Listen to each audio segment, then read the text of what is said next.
Tail bone का pen या फिर जो कमर होती है उसका जो सबसे नीचे वाला पॉइंट होता है दोस्तों, उसके पेन का इलाज कैसे करें, वो पेन क्यों उठता है, क्या क्या तकलीफें होती है और उसका सबसे बेस्ट इलाज क्या होता है। तो दोस्तों जनरली जो टेल बोन का पेन होता है वो आपको बहुत परेशान करता है। अगर वो चालू हो गया वो कभी इंजरी के दौरान भी हो सकता है, कई बार अपने आप हो जाता है। इसको हम बोलते हैं कॉक्सीडाइनिया। इस पेन में दोस्तों जब आप बैठते हैं तो आपको जो कमर है उसका जो सबसे नीचे वाला हिस्सा है, जो टेल बोन है, वहां पे बैठने पे पेन होता है दोस्त। बैठ नहीं पाता है इंसान ढंग से, पर जब आप चलने लगते हैं तो पेन खत्म हो जाता है क्योंकि आपका प्रेशर हट गया उस टेल बोन से।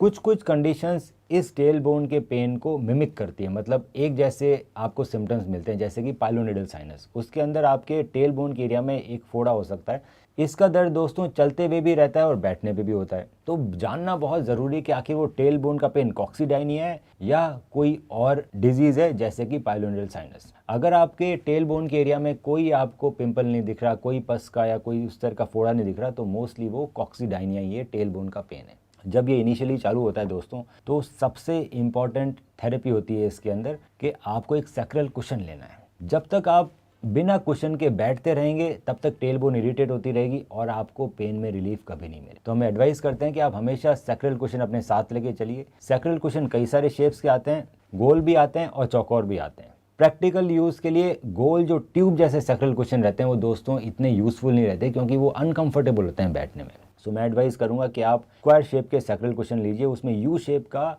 कट रहता है। सो जो आपके हिप्स होते हैं, जब आप सैक्रल कुशन में बैठते हैं तो आपके हिप्स सैक्रल कुशन पे रहते हैं और जो टेल बोन है वो हवा में हैंग करती है, जिसपे प्रेशर नहीं पड़ता और धीरे धीरे हमारा टेल बोन का पेन ठीक होने लगता है। पर इंपॉर्टेंट बात यह है कि आपको लगातार उसी पे बैठना है दोस्तों, आपको बाकी कभी भी नॉर्मल सीट पे नहीं बैठना है। जैसे ही आप बैठेंगे टेल बोन वापस इरिटेट होगी और पेन वापस आ जाएगा। तो बहुत सारे लोग ऑफिस में एक सैक्रल कुशन रखते हैं, एक कार में रखते हैं और एक घर में रखते हैं, ताकि जब भी वो बैठें तो सैक्रल कुशन के ऊपर ही बैठें। स्क्वायर सैक्रल कुशन ले सकते हैं आप, जिसमें आजकल सिलिकॉन भी आता है जो बहुत कंफर्टेबल रहता है। तो सिलिकॉन के स्क्वायर सैक्रल कुशन से अगर आप लगातार बैठ रहे हैं तो आपके टेल बोन का पेन धीरे धीरे धीरे धीरे खत्म हो जाएगा। दूसरा इसमें थेरेपी होती है सिट्स बाथ। इसमें गर्म पानी का टब में आप सिकाई कर सकते हैं टेल बोन एरिया की, जिससे कि जल्दी रिलीफ आता है। तीसरी कुछ लोअर बैक एक्सरसाइज होते हैं स्पेसिफिकली टेल बोन के लिए। आप अपने डॉक्टर से मिलकर उसकी सलाह ले सकते हैं किस तरह की एक्सरसाइजेज करनी है। जनरली ये एक्सरसाइजेज लोअर बैक स्ट्रेंथनिंग और पेल्विक फ्लोर स्ट्रेंथनिंग या कीगल्स एक्सरसाइजेज होती है। तो ये 3-4 कंजर्वेटिव मेथड अगर आप अपना रहे हैं, रेगुलर एक्सरसाइजेज, सैक्रल कुशन और सिट्स बाथ,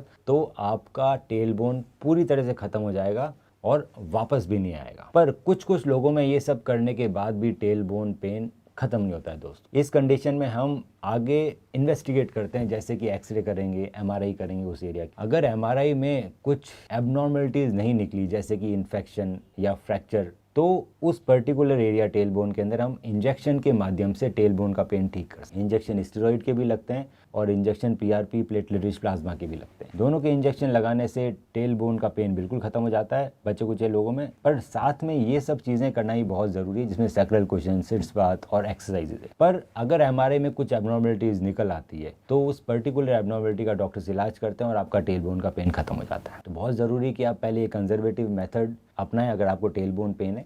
उसके बाद भी अगर ठीक नहीं हो रहा तो आप अपने डॉक्टर से कांटेक्ट कर सकते हैं और वो एमआरआई, एक्सरे और इस तरह की अलग अलग इन्वेस्टिगेशन करा के पता लगाएंगे कि आखिर आपका टेल बोन का पेन क्यों नहीं जा रहा है और उसके हिसाब से फिर इलाज होगा। आखिरी में इसकी सर्जरी भी होती है दोस्तों, पर सर्जरी के इंडिकेशन बहुत ही रेयर है। मतलब बहुत सारे पेशेंट सिर्फ कंजर्वेटिव मेथड से बिल्कुल ठीक हो जाते हैं। सर्जरी के लिए बहुत कम लोगों को जाना पड़ता है, जिसके अंदर टेल बोन का एक्सीजन किया जाता है अगर वो बहुत ज़्यादा इरिटेटेड हो। बहुत सारे कंजर्वेटिव मेथड के बाद भी ठीक नहीं हो रही है, इंजेक्शन के बाद भी ठीक नहीं हो रही है, तो टेल बोन को निकाला जा सकता है सर्जिकली और आपका दर्द खत्म हो जाता है। तो दोस्तों अगर आपको इस तरह का कोई भी पेन है तो हताश ना होइए, ये इलाज करने के बाद आपका टेल बोन का पेन बिल्कुल ठीक हो जाएगा और आप एक कंफर्टेबल जिंदगी लीड